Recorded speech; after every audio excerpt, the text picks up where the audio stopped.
Hello, you beautiful gods and goddesses. This is Tawanda Van, Celestial Earth Goddess, and today I want to give you a message through the Psychic Tarot for the Heart Oracle deck.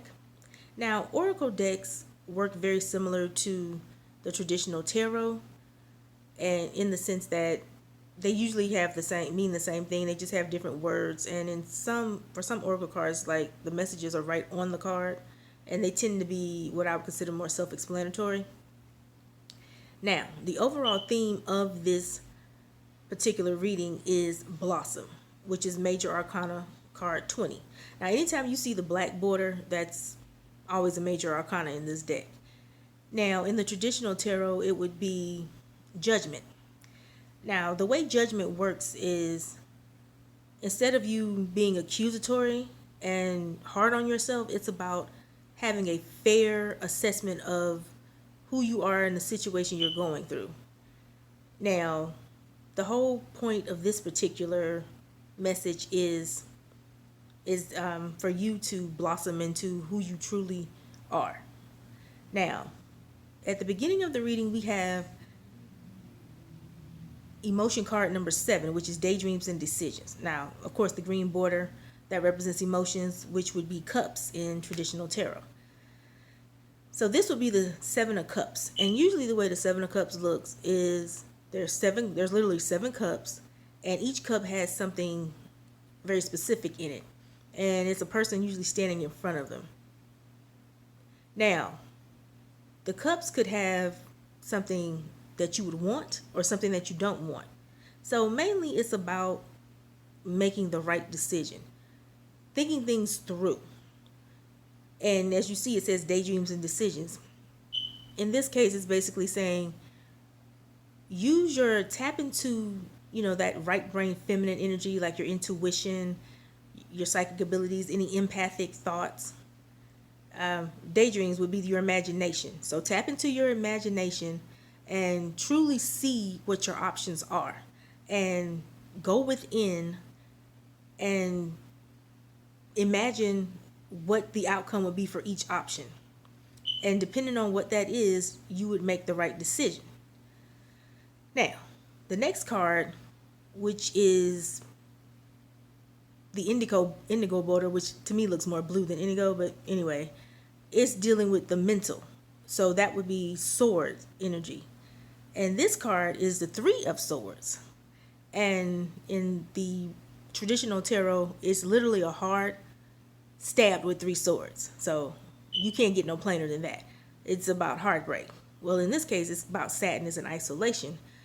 But what I like about the representation of this card is it shows the person in a horrible state, in the fetal position, probably wallowing over whatever it is that made him sad and go into hiding, pretty much.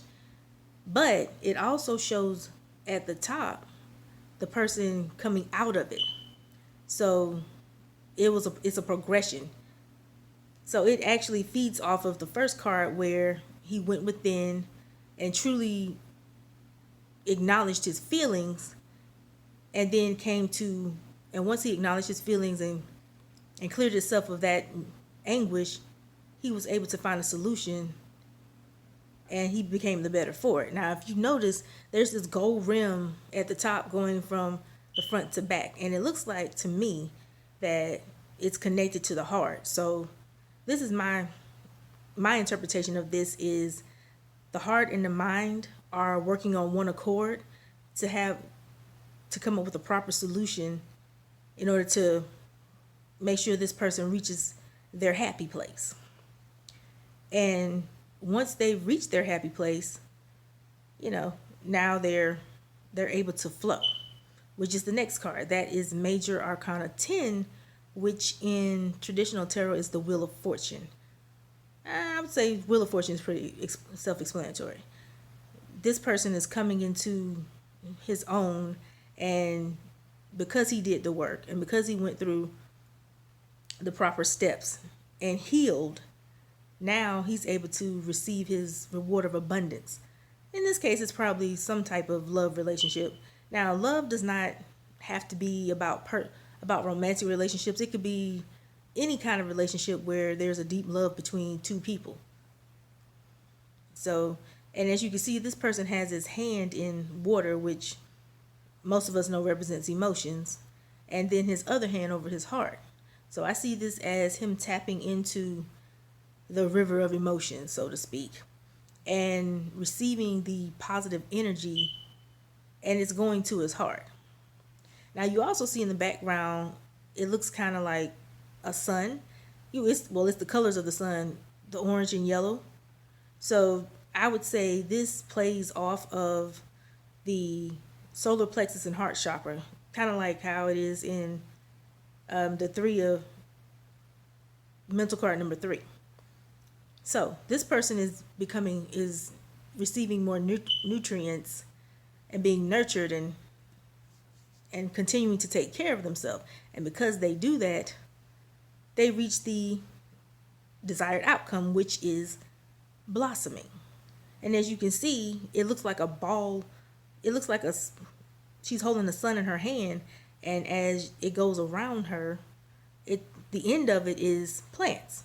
So I would say again, it's solar plexus, heart chakra energy connecting, because if you know anything about the chakras, everything has to connect to the heart to make sure it works. That's your center. Because if your heart ain't right, a lot of shit goes wrong, as we all know. So the main message is to do your work.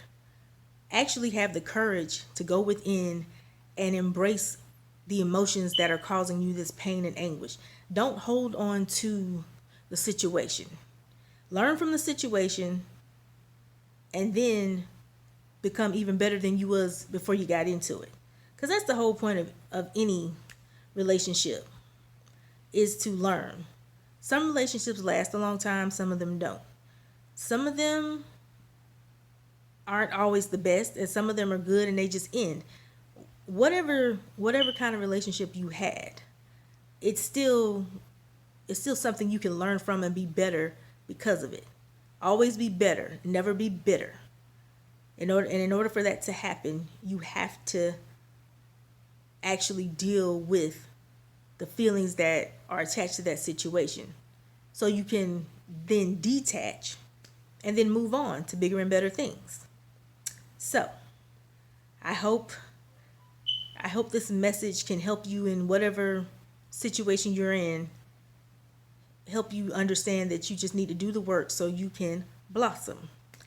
Now, until next time, you beautiful gods and goddesses, I do bid you adieu.